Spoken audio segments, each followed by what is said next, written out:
तीन दामाद की सास पार्ट 1। कावेरी जी के पति का देहांत हुए काफी वक्त हो गया था। कावेरी जी की 3 बेटियां थी, ईशा, मोहिनी और सुहाना।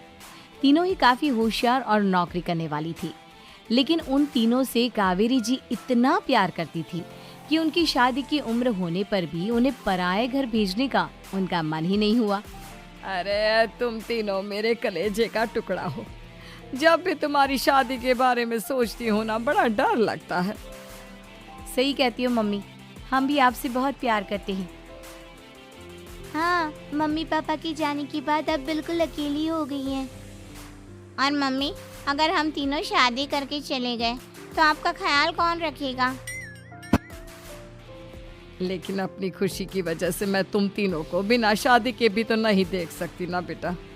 समाज के हिसाब से देखे तो यह भी गलत होगा, और मैं ऐसा कुछ नहीं चाहती। लेकिन तुम तीनों से दूर होने के बारे में सोचती हूँ तो अजीब सा लगता है। लेकिन मम्मी, हम आपको इस तरह अकेला छोड़कर नहीं जा सकते।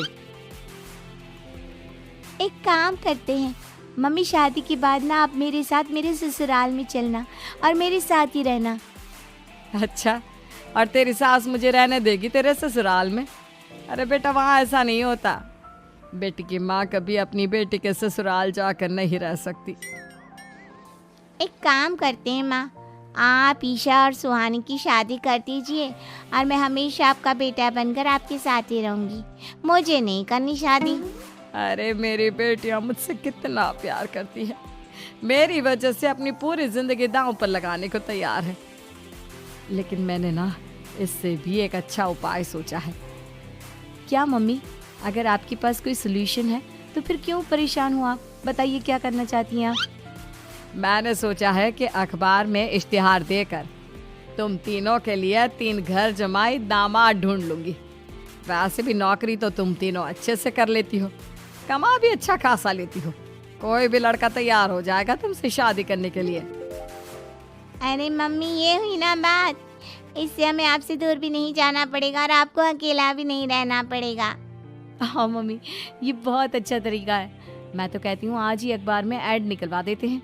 बिल्कुल, आज ऑफिस जाते वक्त मैं ये काम कर दूंगी।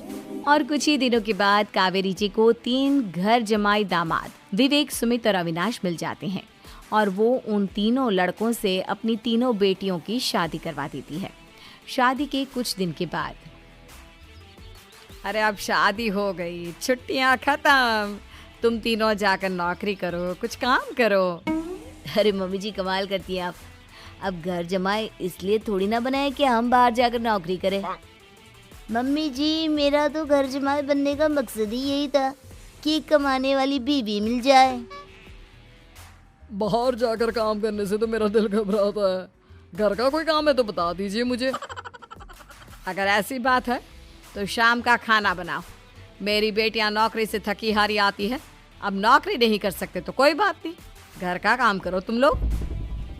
मैं तो घर का काम करने में बहुत खुश हूँ, बस ये बाहर धूप में निकलना, रास्ते में जाना, नौकरी करना, ये सब मुझसे नहीं होता। बिल्कुल ठीक कह रहा है सुमित। अरे गर्मी में, बारिश में, सर्दी में घर से निकल कर जाना और उधर बॉस की चिक चिक सुनना, इससे बढ़िया तो ये है कि मैं घर में झाड़ू पोछा कर लूँ। ठीक है, फिर तुम झाड़ू पोछा करना। अविनाश शाम का खाना बनाएगा और विवेक तुम सुबह का नाश्ता और खाना बनाओगे। मेरे तीनों दामाद घर संभालेंगे और बेटियां नौकरी करेंगी। अगले दिन सुबह के वक्त, मम्मी मुझे ऑफिस के लिए देर हो रही है, नाश्ता चाहिए। अरे उस विवेक से कहा तो था कि सुबह का नाश्ता उसे उठकर बनाना है। अभी जाकर देखती हूँ क्या कर रहा है विवेक। अभी तक सोया हुआ है क्या? सुबह के 10 बज गए हैं। सोने दीजिए ना मम्मी जी, क्या हमेशा हिटलर की तरह हाथ में डंडा लेकर खड़ी रहती हैं। मैंने कहा सीधे उठकर खड़े हो जाओ और जाकर नाश्ता बनाओ। लेकिन मम्मी जी, बिस्तर में से निकलते ही कोई नाश्ता कैसे बनाएगा? 2 मिनट, वॉशरूम जाकर आता हूँ।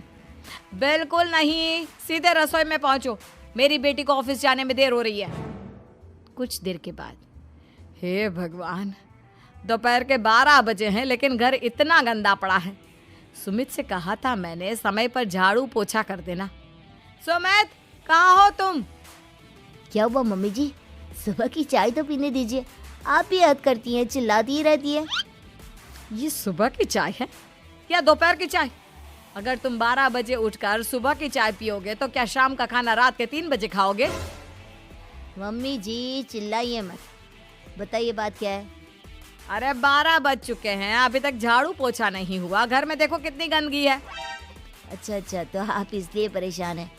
वो क्या है ना मम्मी जी, आज मेरे हाथ में दर्द हो रहा है। रात को उल्टी करवट से सो गया था, हाथ हिलाया भी नहीं जा रहा। कौन से हाथ में दर्द है दामाद जी? इस सीधे हाथ में मम्मी जी, हाथ हिल भी नहीं रहा है। विवेक, सुन लिया तुमने? सुमित के हाथ में इतना दर्द है कि बेचारे का हाथ भी नहीं हिल रहा। आज तो ये खाना भी नहीं खा पाएगा, तो एक जन का खाना कम ही बनाना। ठीक है मम्मी जी। अरे नहीं मम्मी जी, मेरे कहने का मतलब वो नहीं था। मेरा मतलब है खाना तो खाऊंगा ना। अरे लेकिन कैसे? हाथ तो हिल भी नहीं रहा है। अरे मम्मी जी, आपको ना किसी जेल में जेलर होना चाहिए था। बेकार में हमारी सास बनकर जिंदगी खराब कर रही हैं। अरे लगाता हूँ पोछा।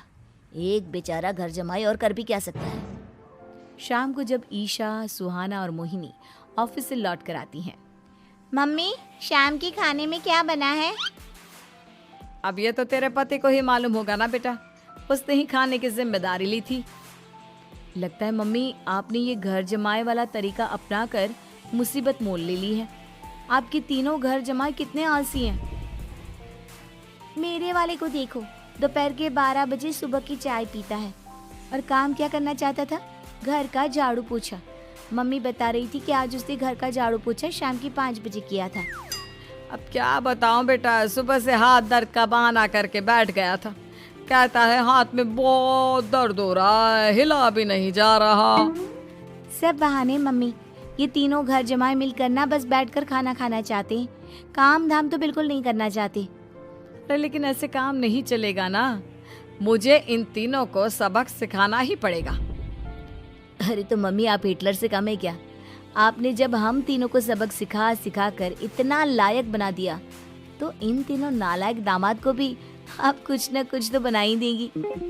हाँ मम्मी, बस अपने अंदर के हिटलर को बाहर लाइए और अपनी तीनों दामादों को अच्छी तरह से सबक सिखाइए। रही बात आपकी बेटियों की, तो हम तीनों तो हमेशा से आपके साथ हैं।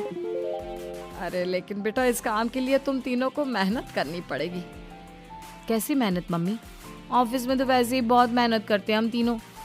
अरे प्रेग्नेंट हो जाओ, प्रेगनेंसी का बहाना बनाकर कह दो कि तुम तीनों ने नौकरी छोड़ दी है 2 साल के लिए, और जब घर में खाने के पैसे नहीं होंगे तो अपने आप काम पर जाएंगे ये तीनों। वाह मम्मी, क्या आइडिया दिया है। मैं तो कल ही जाकर कहने वाली हूँ कि मैं प्रेग्नेंट हो गई हूँ। फिर देखना कैसे मेरा पति अविनाश भाग भाग कर काम पर लग जाएगा। और फिर 2 दिन के बाद, सुमित, मैं ना प्रेग्नेंट हूँ और इसलिए अगले 2 साल के लिए मैंने अपनी जॉब छोड़ने का फैसला ले लिया है। विवेक, पापा बनने वाले हो तुम। अब से ना तुम्हें ऑफिस जाना होगा, क्योंकि मैं तो 2 साल के लिए छुट्टी पर चली गई हूँ। अविनाश, अब तुम्हें जिम्मेदारी संभाल लेनी चाहिए, वरना ये घर कैसे चलेगा। हम दोनों मम्मी पापा बनने वाले हैं। लेकिन कावेरी के तीनों आलसी दामादों पर अपनी बीवियों की बात का कोई असर नहीं हुआ। धीरे धीरे कावेरी जी को चिंता होने लगी, क्योंकि उनके प्लान के हिसाब से तीनों बेटियों ने ऑफिस जाना बंद कर दिया था। आखिर क्या तरीका अपनाएंगी कावेरी अपने आलसी दामादों को काम करना सिखाने के लिए? जानने के लिए सुनिए इस कहानी का पार्ट 2।